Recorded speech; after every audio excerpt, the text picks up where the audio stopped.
가수고 마찬가지 초역세권 할 것 없이 예전 2017년 16년 가격으로 하락하고 있고 그마저도 많은 거래가 이루어지지 않고 있습니다. 예전을 경험하지 못하고 현재를 보시는 분들은 아파트 가격 변동이 이 정도 크게 이루어진다는 걸 이해할 수가 없을 건데요. 쉽게 말씀드리면 이 모든 가격들은 거품이었다. 그렇게 생각하시면 됩니다.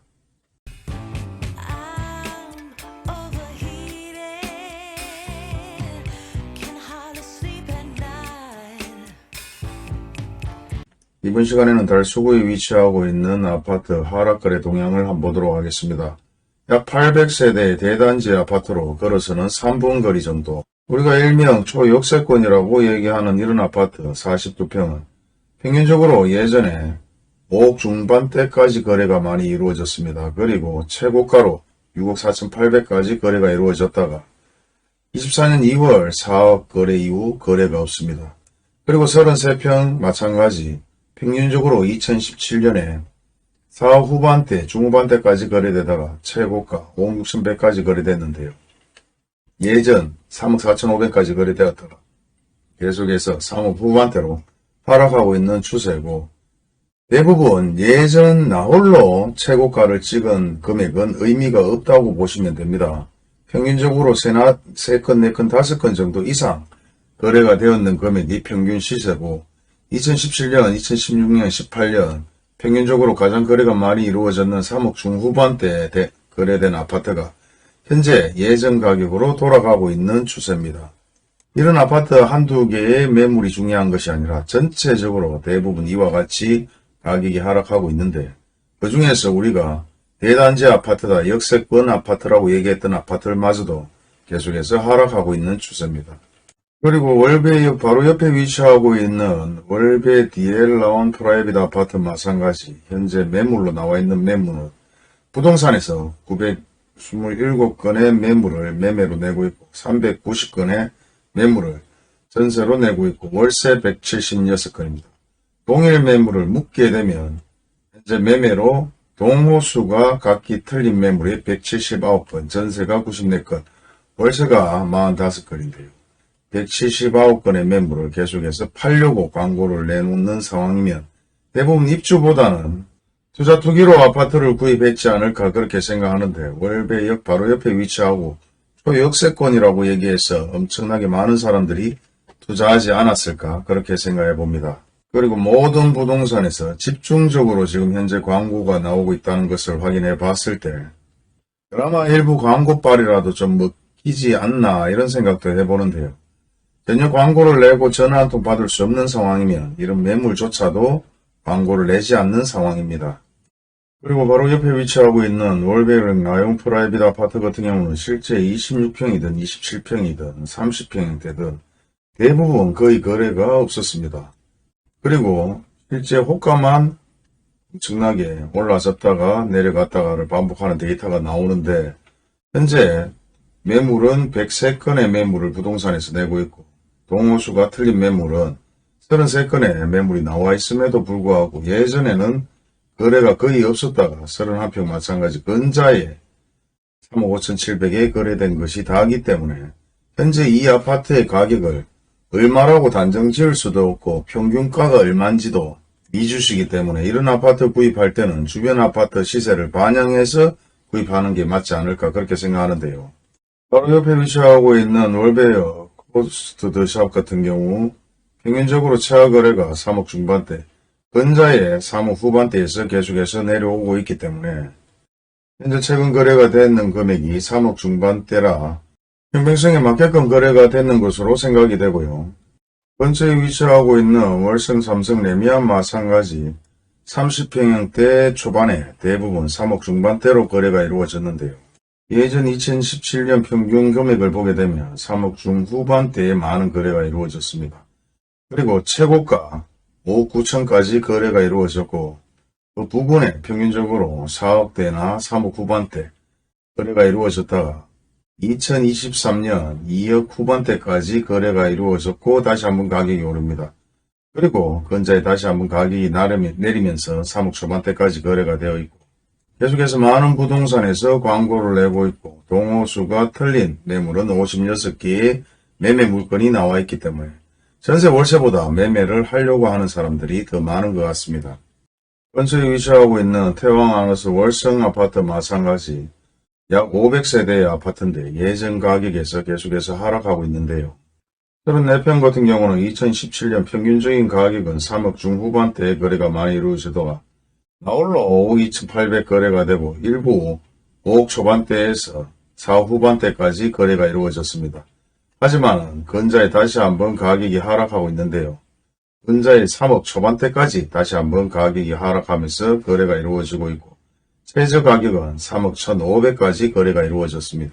47평 마찬가지 많은 거래는 없었지만 평균적인 거래는 4억 후반대 거래가 이루어졌다가 나홀로 6억 7천 그리고 근자에 다시 한번 4억 7천으로 3억 원이 빠진 금액으로 거래가 이루어졌다고 말할 수 있는데 실제 최고가 대비 나머지 일부 거래가 된 금액은 5억 중반대에서 후반대라고 생각하시면 될 것 같습니다. 마찬가지 주변에 위치하고 있는 상인역 2편향 1단지 440세대에 어느 정도 무난한 세대수를 가지고 있는 아파트인데요. 많은 거래는 없었지만 2017년 평균적인 거래 금액이 4억 중후반대 그리고 나홀로 6억 6,500 거래가 이루어졌습니다. 그리고 일부 가격이 하락을 했다가 다시 한번 상승하면서 근자에 5억대까지 가격이 떨어지고 있고 45평도 나홀로 8억 7천까지 거래가 이루어졌다가 평균적으로 5억 중후반대 많은 거래가 이루어졌는데 다시 6억 초반대까지 내려왔습니다. 그리고 나홀로 8억 7천을 찍은 이런 거래는 사실 실제 거래가 됐는지 안 됐는지 확인을 해볼 필요가 있고 실거래 신고만 하고 등기 이전을 안 했는 사례들이 워낙 많았기 때문에 최고가 대비의 하락률을 굳이 따질 필요는 없습니다. 평균적인 거래 금액에서 얼마만큼 하락했느냐가 중요하죠. 바로 옆에 위치하고 있는 보성은하우 같은 경우는 1500세대의 엄청나게 큰 대단지 아파트입니다. 물론 아파트가 오래됐지만 예전에는 아파트 가격이 상승했을 때는 너나 할 것 없이 모든 아파트 가격이 미친 듯이 상승했지만 지금은 계속해서 하락하고 있는 추세입니다.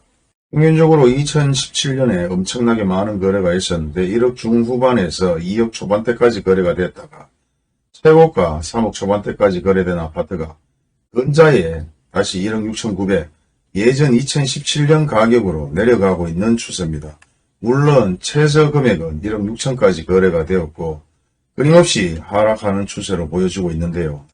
26평뿐만 아니라 33평 마찬가지 평균적으로 2억 중후반대에 거래된 아파트가 나홀로 4억 중반대 거래가 이루어졌고 평균적으로 4억 초중반대 많은 거래가 이루어졌다고 보고 근자에 다시 한번 2억 4천에서 2억 7천 예전 2017년 가격으로 내려갔다고 보시면 될 것 같습니다. 이러한 현상들은 실제적으로 이때까지 모든 아파트의 가격들이 거품이었다. 아파트 가격이 상승할 때 멋모르고 추정 매수를 했는 분들은 대부분 손해를 봤을 것이고 현재까지 기다리다가 가격 인하가 됐을 시점 2017년 18년도 가격으로 구입한다면 그나마 손해는 보지 않고 본전치기로 아파트를 구입했다고 말할 수 있는데요. 현 상황에서는 지금보다 더 가격이 내려가고 있는 추세이기 때문에 2017년 18년 이하 가격으로 충분히 구입할 수 있다고도 생각이 됩니다.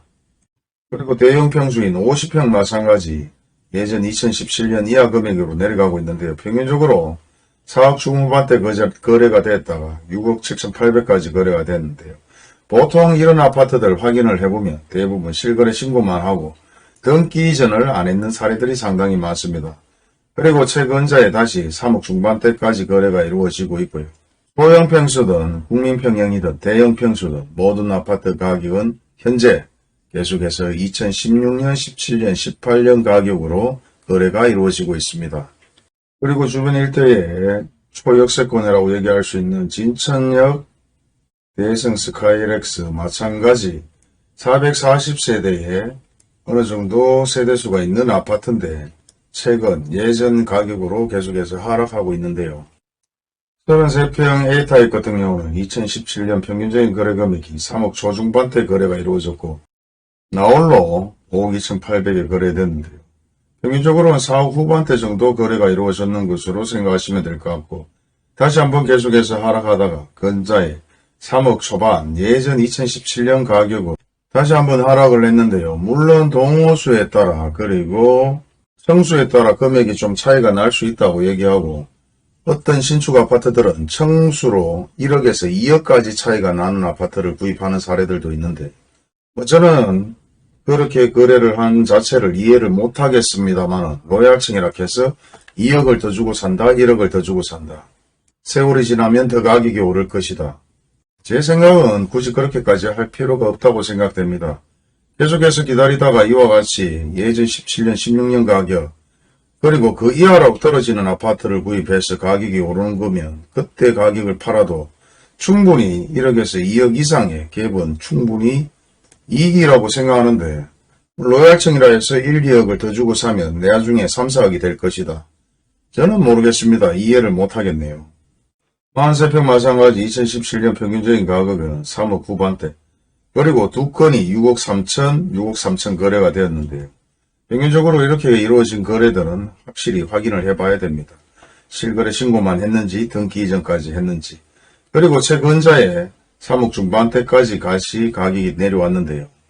이런 그래프의 아파트들은 예전에 제가 설명을 좀 많이 해드렸고, 실거래 신고가 되었는지 안 되었는지, 등기 이전까지 되었는지 안 되었는지까지 체크를 해드린 적이 있는데, 대부분 나홀로 한두 건에 거래된 아파트들은 아파트 가격이 상승할 때 아파트 가격 띄우기를 위해서 등기 이전은 하지 않고 실거래 신고만 했는 아파트들이 상당히 많았습니다.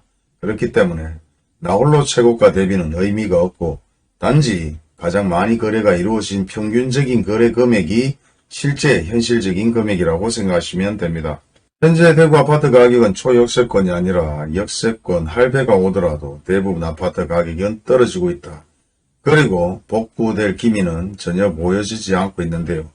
이 모든 아파트들이 결국은 거품으로 만들어진 가격이라고 생각하면 될 것 같습니다. 아무것도 모르고 투자 투기를 했는 분들은 어쩔 수 없지만, 아직까지 아파트를 구입하지 않았는 분들은 절호의 찬스고 기회고 엄청나게 큰 이익을 볼 수 있는 상황이다. 그렇게 생각하시면 마음이 편안하실 것 같습니다. 오늘도 영상 끝까지 시청해 주셔서 감사합니다.